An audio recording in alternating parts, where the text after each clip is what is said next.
El Intercesor, capítulo 21. Madeira.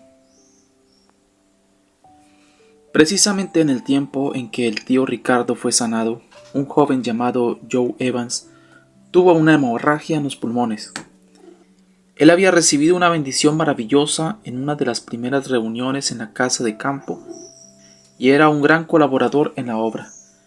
Los doctores le ordenaron ir a un sanatorio y él fue a preguntarle a Rhys Howells sobre si debía ir o no.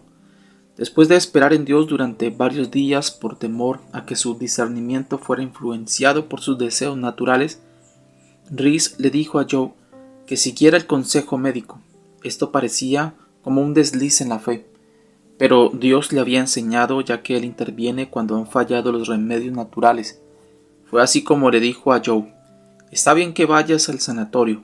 El Señor probablemente desea mostrarte que la medicina no tiene la solución. Estuvo allí durante 5 meses, pero cuando salió tenía fiebre y una tos fuerte. El doctor no le dio esperanza, pero le ordenó comprar una carpa y vivir en la montaña negra. Haz lo que el doctor te dice, recomendó Rhys Howells de nuevo. Y si falla, entonces tendrás oportunidad de ser sanado por el Señor. A menudo cuando el señor Howells lo visitaba en la montaña, Joe decía bromeando, después de yo haber predicado sobre una victoria total y de tú haber logrado ese lugar de intercesión: aquí estoy en mi carpa, como una bandera en el pico de esta montaña para que todos vean que no tenemos fe para la sanidad. En realidad, como dijo Rhys, si el Espíritu Santo no me hubiera enseñado que solamente debía hacer las oraciones que Él me da, habría orado por mi amigo mucho tiempo antes. Esto comprobaba que aunque había logrado el lugar de intercesión, solamente podía usarlo guiado por el Espíritu Santo. Joe estuvo en aquella montaña por más de 2 meses, pero no se mejoró. El doctor dijo que probablemente no viviría mucho más a no ser que pasara el invierno en un clima tropical, tal como la isla de Madeira. Esto fue confirmado por un especialista de Swansea. Pero cuando el padre de Joe lo supo, se airó contra el doctor. La familia era muy pobre y él culpaba al doctor de haber abierto una puerta a través de la cual podría pasar el hijo de un hombre rico, pero no su hijo. Ese mismo día, el señor Howells recibió una ofrenda de 320 libras. ¿Para qué querré yo 320 libras si puedo vivir con 2 centavos al día?, se preguntó. Pero la razón pronto estuvo clara. Todo estaba dentro de lo planeado por Dios. Era el dinero para Joe. Entonces Rhys preguntó al padre de Joe: si usted fuera un hombre de dinero, ¿enviaría a su hijo a los trópicos? Seguro que lo haría, replicó. Bien, yo tengo el dinero, y podrá ir. El hombre se quebrantó y lloró. Él estaba ajeno a la gracia de Dios, pero, como dijo el señor Howells, vio el amor de Dios haciéndolo rico. Pensé que todo valía la pena, aunque fuese solamente para alcanzarlo a él con la palabra. El siguiente obstáculo era cómo podría Joe ir a Madeira, ya que obviamente no estaba capacitado para viajar solo. El señor Howells no había pensado en llevarlo él mismo, pues el señor ya estaba empezando a mostrarle los planes para el futuro. Pero una noche no podía dormir y el señor le habló. Le preguntó acerca de quién iba a cuidar a Joe. Y luego agregó: si no vas tú con él, no permitas que nadie más lo acompañe. No debes pedir a nadie que haga lo que puedas hacer por ti mismo. Era la prueba máxima. Sabía lo que podría significar. Había tratado tanto con tuberculosos desde el primer caso que le había producido horrores enfermedad. Además, hubo una gran campaña contra la tuberculosis ese año, mostrando los peligros de estar cerca de quienes la tenían. Antes de mencionarlo a alguna otra persona, le contó a la señorita Jones, le explicó con claridad lo que podría implicar y que en 3 meses se podría volver tuberculoso. ¿Qué diría ella? Ella se tomó 2 días para orar al respecto y luego le dijo que ya todo estaba resuelto. El señor le había preguntado que si Rhys fuera el tuberculoso y otra persona se hubiese ofrecido para ir con él, ¿no habría aceptado ella? Y no decía la palabra: así que todas las cosas que queráis que los hombres hagan con vosotros, así también haced vosotros con ellos. Así que estuvo de acuerdo.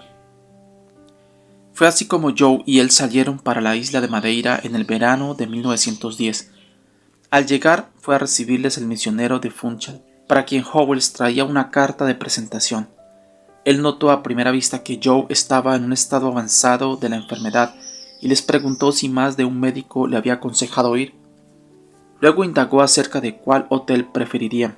El hotel inglés costaba 7 chelines y 6 peniques al día, mientras el portugués valía 4 chelines y 2 peniques. El señor ya le había dicho a Rhys Howells que tomara su lugar acostumbrado de permanencia y que usara el dinero solamente para las cosas esenciales, así que decidieron alojarse en el hotel portugués. Para el señor Howells la comida era de primera clase, después de vivir con una comida cada 2 días, pero no sería por mucho tiempo. La comida portuguesa no le cayó bien a Joe, y al tercer día ya estaba muy indispuesto.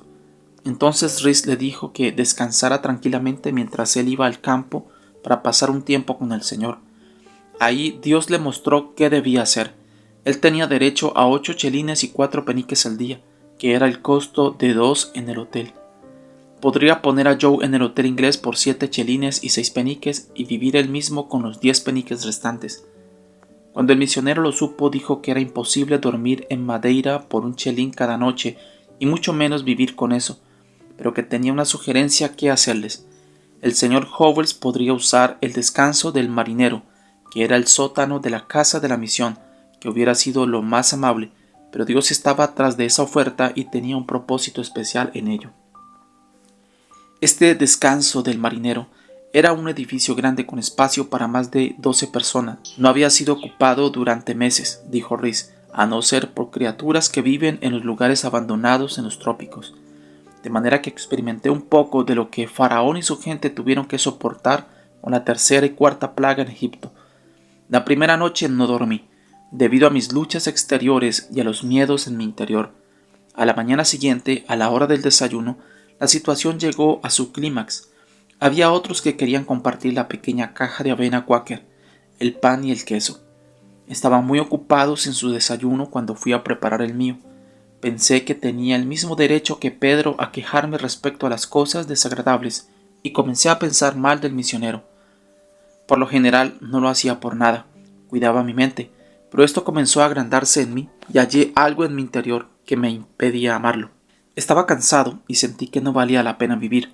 Me sentí más como un hombre común que como un hombre con el Espíritu Santo viviendo en él. Deseaba llorar, pero el Señor dijo: antes de que llores, deseo hablarte. ¿No has predicado sobre James Wilmore viviendo en Mongolia con 2 peniques al día? ¿No predicaste sobre Ezequiel y la forma como vivió? Le pedí al Señor que me perdonara, pero él dijo: debo estar en ti. Te traje a Madeira, a este lugar, para mostrarte la diferencia entre mi amor y el tuyo.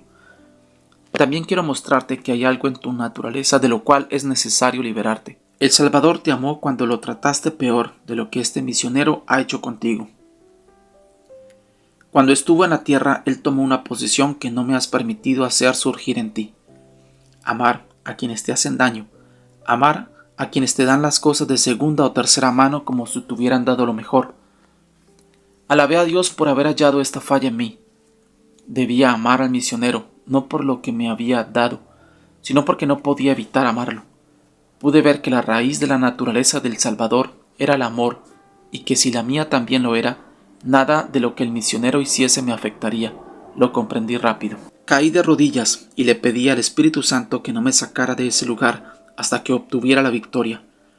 Supongan que hubiera permanecido ciego y engañado, y hubiera seguido predicando el sermón del monte con esto en mi naturaleza. Entonces amé más al Salvador. Lo vi amando a quienes lo crucificaron y no hay límites para ese amor. Aquel día salí a las colinas de Madeira y vi su belleza y lo adoré. Me olvidé de mi amigo y viví con el Señor, quien es perfecto y santo. Me di cuenta de lo que sería obtener esa posición. El Espíritu Santo en mí como amor perfecto y misericordia perfecta hacia otros. Pueden pensar que la obtendría en una hora. Una persona puede decir: tú podías haber perdonado. Sí, tal vez sería una imitación del perdón para luego volver a sentir rencor. No perdonamos realmente hasta que somos como el Salvador y perdonamos como Él lo hace. Varias veces pensé que mi perdón era real y que amaba al misionero hasta que lo veía de nuevo. En ese mismo momento reaparecían en mí otros sentimientos. Pero en 6 semanas había cambiado tanto como cambia un borracho cuando ve lo que el Salvador ha hecho por él. Cambié totalmente. ¿A qué vida me introdujo? Oh, qué perfecto amor. La prueba de ello fue cuando me encontré al día siguiente con el evangelista local. Él no había hablado mucho conmigo antes, pero esa mañana dijo: ¿Dónde vive? En la casa de la misión, respondí. ¿En la casa?, me preguntó. Me dije para mí mismo: tú, diablo, podía ver a Satanás tras él. ¿En el descanso del marinero?, continuó. Sí, repliqué. ¿Le llaman cristianismo a eso en su país, ponerlo en un lugar como ese?, exclamó. Lo que habría pasado si me hubiera preguntado eso días antes. Le respondí haciéndole otra pregunta. ¿Paga usted por su electricidad y lavandería? Sí, dijo. Son muy caras. Bueno, la mía es gratuita. Ese es cristianismo. Eso es lo que el misionero ha hecho por mí. Oh, qué libertad. Oh, qué victoria. Nunca más viví en un lugar que el Señor bendijera más que el descanso del marinero.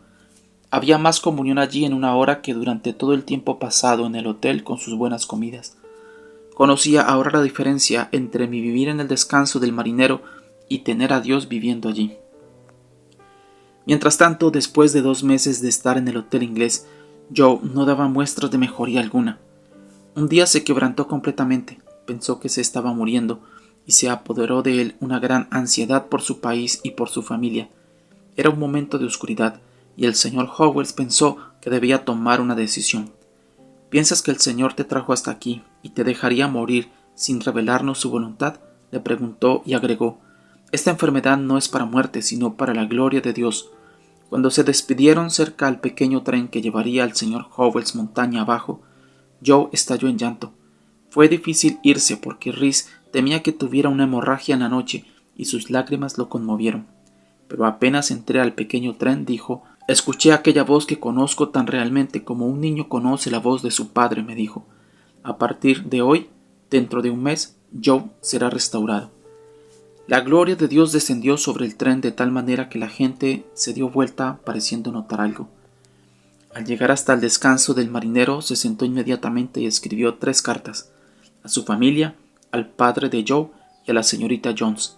Les dijo que en cuestión de un mes estarían de regreso. Aquel día, cuando todo lo de la naturaleza y la medicina había fallado, el Señor le mostró que iba a entrar en acción una ley más poderosa. A la mañana siguiente regresó al Hotel Reitz para dar la noticia a Joe.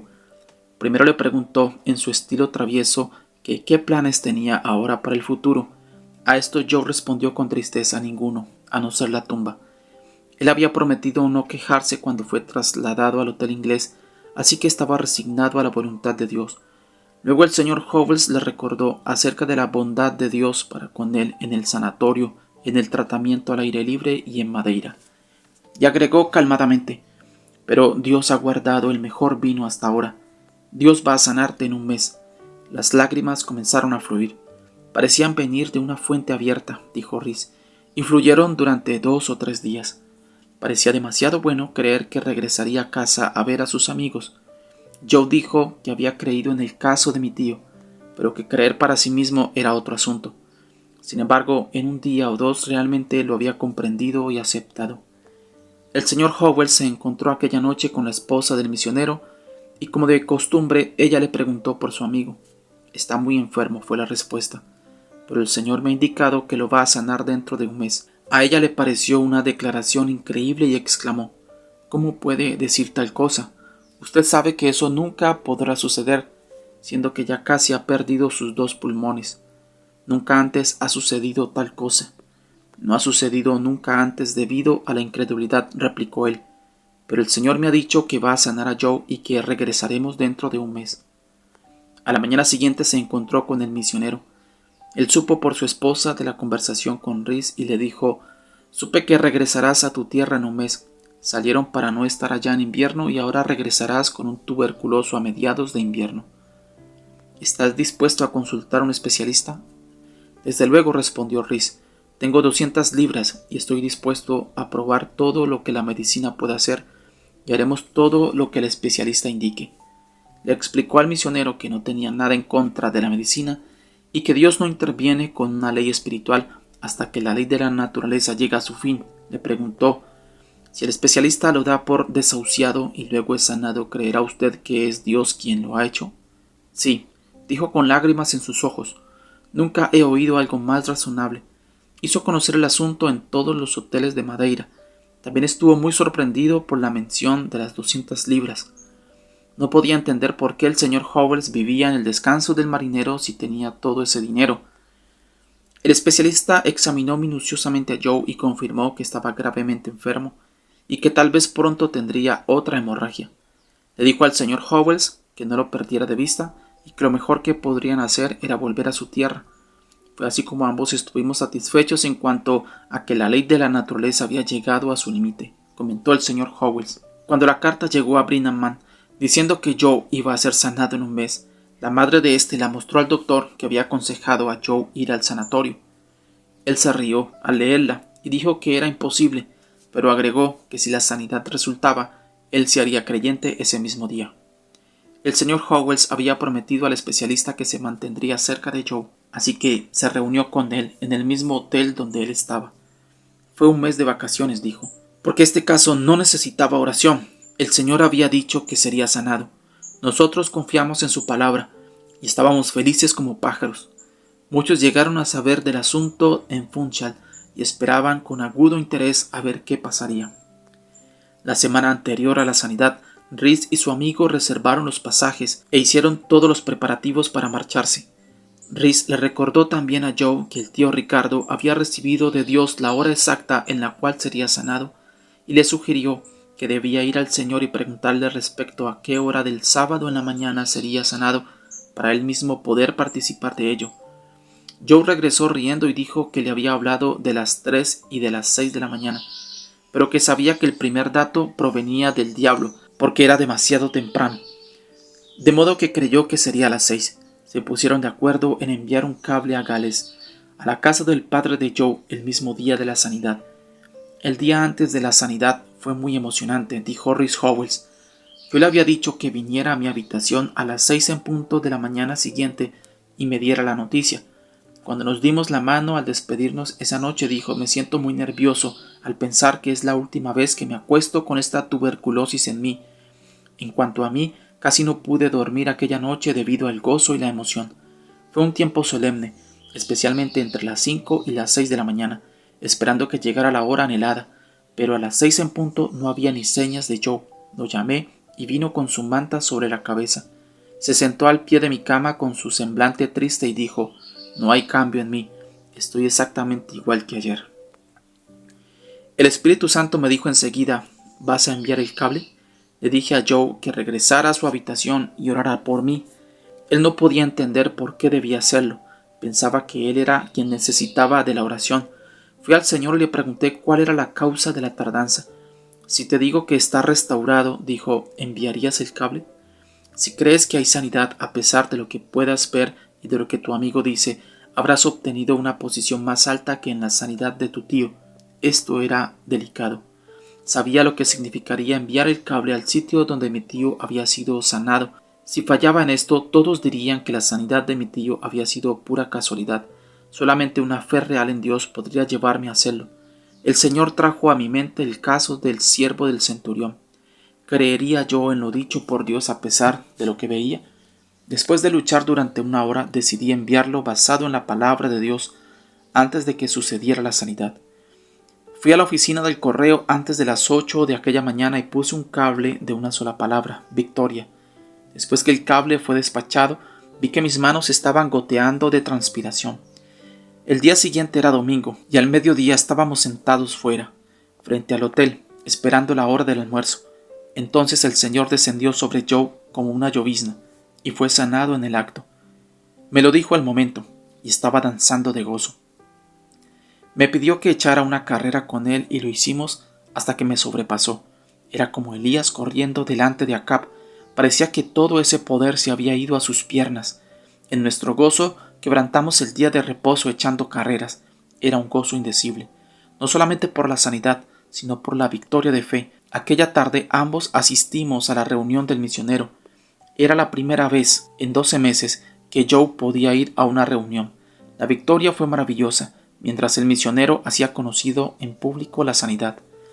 Salieron de Madeira para Gales 2 días más tarde. Muchos de los que habían sido bendecidos le hicieron una gran despedida en el hotel. Fue una escena conmovedora, cuando les dijeron adiós al misionero y a su familia. Llegaron a casa un sábado y al día siguiente el doctor vino a la casa y le preguntó a Joe si tenía alguna objeción en cuanto a ser examinado, a lo que él estuvo muy dispuesto. Después del examen, el doctor dijo: «Es maravilloso, maravilloso. No puedo hallar ni rastros de la enfermedad en él».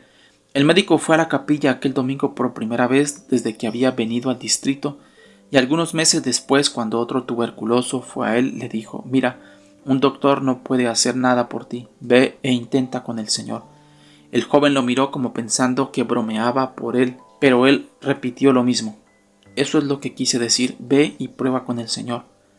Después de la sanidad, la realidad del sendero intercesorio dejado por esta victoria fue probada hasta lo sumo.